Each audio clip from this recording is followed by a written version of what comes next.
우리 기획재정부 장관이 국유재산정책심의위원장을 겸하도록 되어 있죠. 네, 그렇습니다. 예.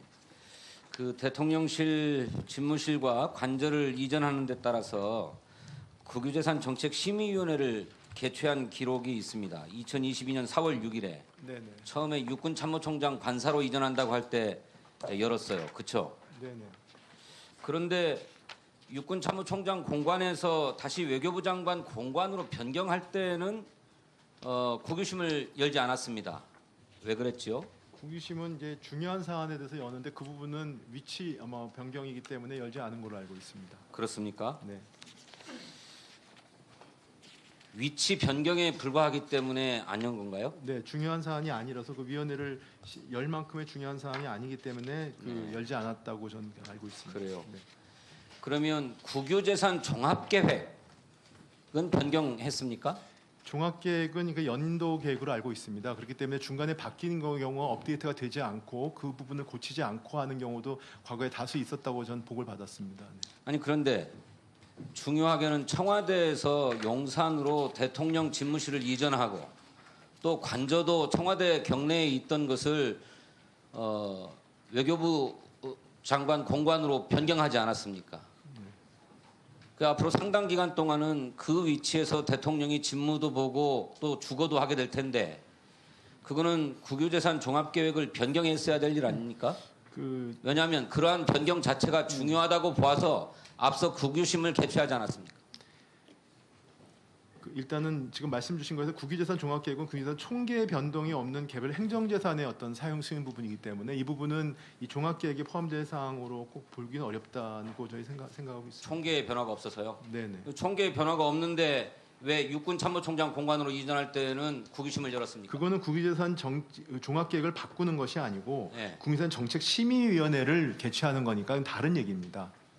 심의위원회는 어떤 경우에 개최하는데요? 심의위원회는 제가 지금 그 조항은 좀 찾아봐야 되겠습니다. 국유심은 그 국유 재산과 관련된 정책에 있어서 중요한 중요성이 있는 그런 안건을 그러니까. 올리는 것인데요. 국유재산 종합계획을 변경하는 것은 별개의 문제라는 아니 말씀입니다. 장관 똑같아요. 네네. 예? 국유재산법 26조 1항에 따르면은 네. 국유재산의 중요 정책 방향에 관한 사항 또 국유재산의 관리 처분 업무와 관련해서 총괄청 즉 기획재정부 장관이 중요하다고 인정한 사항에 대해서 국유심을 열도록 돼 있어요. 네네. 이후 규정에 따라서 장관이 중요하다고 인정할 만한 사안이어서 국유심 열었다고요. 네. 그런데 국유재산법 제9조 사항에 따르면 국유재산 종합계획은 이런 경우를 포함해야 된다라고 규정하고 있는데 그게 5번째 이런 게 있어요. 국유재산의 관리 처분에 관한 중요한 사항. 국유재산의 관리 처분에 관한 중요한 사항이라고 장관이 인정해서 기획부 장관이 인정해서 국유심을 열었는데 그 똑같이 중요한 사항이라고 했던 대통령 관저와 집무실 이전 문제가 국유재산 종합계획에는 들어가지 않았다 이 말이에요. 서로 모순적인 거 아닙니까? 그건 제가 다시 한번 여기 이걸 꼼꼼하게 살펴봐서, 했더라면 말씀드리겠습니다. 저는 대통령 집무실 이전이나 관저 이전 문제와 관련된 감사원의 감사 결과 지적 사항들 이런 거 발생하지 않았을 수도 있었다고 생각합니다.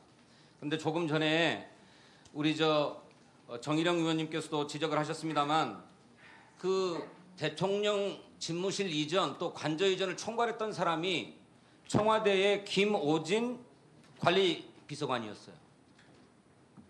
근데 감사원 감사 결과 보고 받아보셨습니까? 그 감사원 감사 결과에 따르면은 이 사람은 총괄 책임자의 역할을 해태하거나 제대로 수행하지 않았고 그 때문에 관저와 같은 주요 국가시설 공사에 자격이 없는 업체가 참여하거나 법령에 따른 준공 처리 및 시공업체의 사후 책임 소재 확인 등의 지장을 초래할 우려가 발생하게 된 주요 원인이 되었다 이렇게 규정하고 있어요. 근데 이 사람에 대해서 당연히 국가공무원법 56조에 위배되어서 징계해야 되지만 이미 퇴직했기 때문에 그 내용을 통보하니까 인사자료에 활용해라. 이게 감사원 감사의 결과입니다. 네. 그런데 그 아까 정일영 의원님 말씀에 따르면 그 김오진이라고 하는 전 비서관이 한국공항공사 사장의 공모에 응해가지고 지금 최종 후보자에 올라가 있다는 것 아닙니까? 5배수 안에 들어와 있대요. 그래서 공운위에서 심사를 지금 진행 중인데 역시 그 공운위 위원장도 기획재정부 장관이 당연직 위원장 아닙니까? 네, 그렇습니다. 김호진이 어떻게 할 겁니까? 그래서 지금 그 부분은 저희가 좀 살펴보겠습니다. 네. 유념하십시오. 네. 하나 더 물어봅시다. 대왕고래 프로젝트 있잖아요. 이거 이제 뭐 시추공 하나를 시추한다고 그러는데 그 시추공 하나 뚫는 데에 우리 돈으로 1,180억 원 정도가 들어간다고 합니다. 이거 예타 받아야 될 사안 아닙니까? 어떻게 생각하세요? 지금 제가 아는 범위 내에서는 그게 공공기관 예타를 받는 부분, 그러니까 일반 재정 예타가 아니기 때문에 예. 공공 예타는 2천억이 넘는 부분이 해당 사항으로 알고 있습니다. 총 사업비가 네네. 그러죠. 네네. 그런데 이거 시추공 한 번 뚫고 끝나는 사업입니까? 이게 하나 뚫는데 1,100억, 1,200억 가량 들어간다고 그러는데 두 개 뚫으면 금방 넘어가 버리잖아요.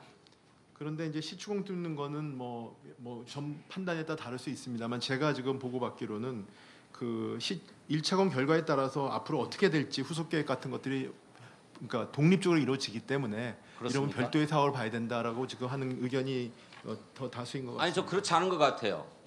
저 역시 그 지침에 따르면 예타 운영 지침에 따르면 총 사업비는 사업 추진에 소요되는 모든 경비를 다 합친다고 돼 있어요. 특히 이렇게 자원 사업의 경우는 그 결과를 예측할 수가 없기 때문에 자원 탐사 또는 자원 개발에 소요되는 모든 경비로서 시추전 탐사 비용, 시추 비용, 사업 개발비, 기타 비용 등으로 구성된다고 그 총 사업비 관리 지침에 규정하고 있습니다. 그러니까 하나 뚫어서 가능성이 있으면 본격적인 개발에 들어갈 거 아니겠어요? 네. 그러면 그 개발에 들어가는 비용들까지 다 합쳐서 총 사업비가 얼마인지를 판단해 가지고 예타를 받아야 되는 거죠. 설사 요번에 하나 뚫어서 안 나왔다 가능성이 없다 그러면 2차 시공 안 합니까? 20%라고 해서 적어도 5번은 뚫어야 된다는 게 산자부의 얘기였거든요. 네. 저는 예타 받아야 될 사안 같아요.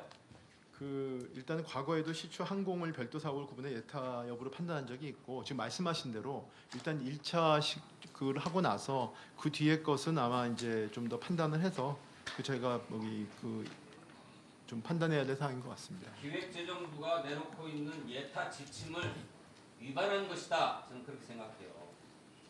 한두 톤도 아니고 저는 예타 받는 게 옳다고 생각합니다. 기재부 장관이 네. 한국석유공사에게 예타 받아라 이렇게 요구해야 된다고 생각합니다. 그렇게 검토해 주십시오. 예, 수고하셨습니다. 다음은 존경하는 최현석 위원님 질의해 주시기 바랍니다.